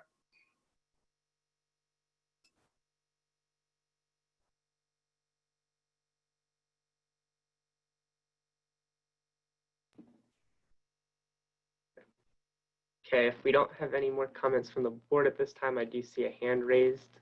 So I'm going to allow Patty to speak again.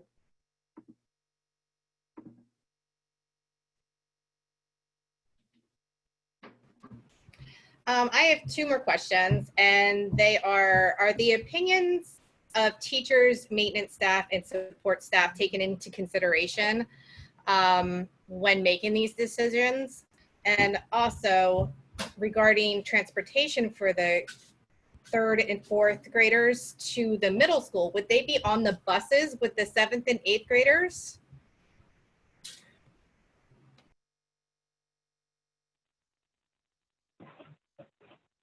Right now, the students are on the buses all together.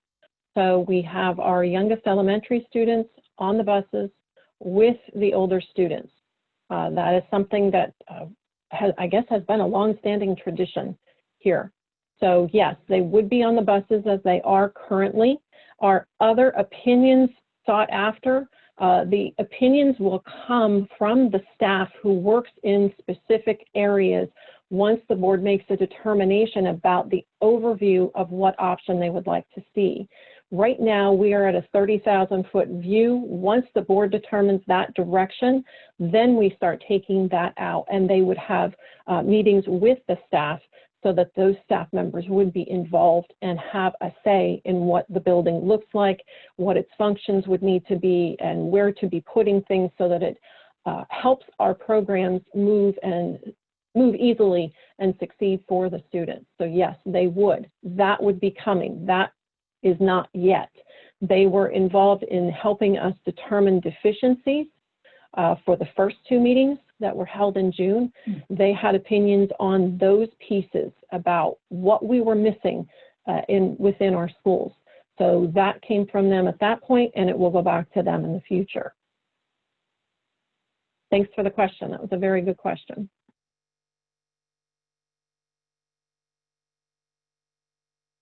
Thank you for answering them.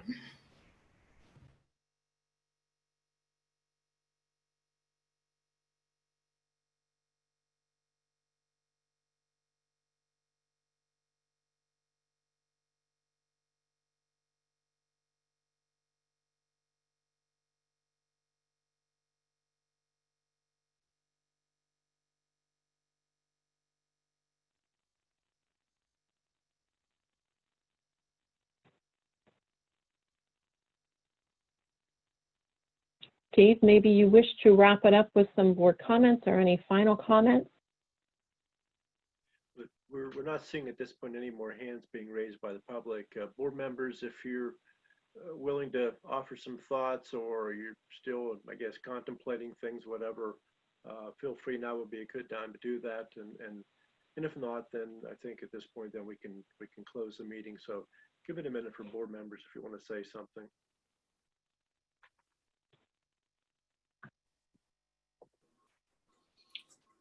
I just want to add that what William, and I'm sorry, I don't remember William's last name, one point that he brought up about COVID and people losing their jobs, I agree with 100% that there's a lot of people out there that, first of all, haven't been able to afford the increases we've had so far in millage. And I think that with the added stress of COVID-19 and people losing their jobs, and also the uncertainty of more people losing their jobs, I think the board really needs to take a good look at whether we want to add millage to already stressful situation. That's all I got.